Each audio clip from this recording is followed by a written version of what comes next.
dari temen dan temenku itu mengajak untuk datang ke pesta Halloween di daerah Minnesota.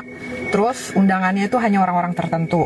Terus dari satu pesta itu mereka lanjut ke salah satu apartemen. Yang gue aneh, kan gue ngikut nih ke pestanya mereka di apartemen itu. Di situ gue lihat ada tanda salib terbalik. Itu gue udah aneh ya, satu.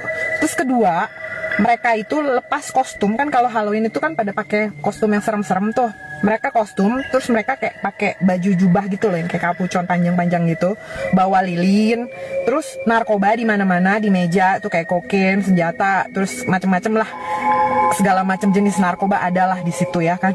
Dan gue tuh udah, ini pesta apaan sih? Saat itu memang ada perjamuan makan, jadi ada makanan tuh dijejer di meja panjang gitu, dan di tengahnya itu ada kepala kerbau yang masih seger, masih ada darahnya, jadi kayak wine gitu, tapi rasanya nggak kayak wine, nggak tahu apaan isinya, tapi kayak ada bau-bau darah gitu. Terus gue alasan kalau gue vegetarian, gak makan daging. Terus temen gue udah pandang-pandangan ke gue, kayaknya udah paham, dan dia kayak kasihan sama gue dan gak tega kayaknya. Dia pura-pura nyuruh, ya udah, lu kan vegetarian, lu order aja tuh Uber Eats, pizza vegetarian gitu. Dan kita udah saling paham nih. Jadi ketika gue turun ke bawah untuk ngambil order pizza itu, gue kabur gitu. Jadi ketika si pizza itu datang, gue turun ke bawah, ternyata lokasinya itu udah dikepung polisi.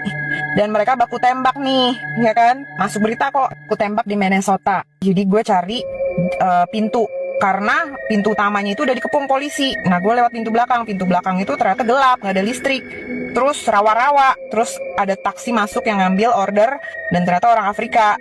Walaupun mukanya serem banget, gue udah gambling banget deh, ya Allah, giliran ada yang jemput mukanya serem banget gitu. Tapi ternyata jangan pernah ngejudge, ternyata tuh supirnya baik banget, dia nolongin gue banget dan sampai nganter ke lokasi rumah. Pesan gue sekarang ini adalah jangan pernah percaya temen, apalagi yang udah lama gak ketemu walaupun lu dulunya deket banget. Dan yang anehnya lagi, sampai detik ini temen gue itu ngilang, gak ada kabar. Di WA conteng doang, Telegram gak di-read. Menurut kalian dia hilang itu jadi tumbal tuh sekte karena ikut sekte itu, atau ditangkap polisi yang pengepungan itu? Menurut kalian gimana?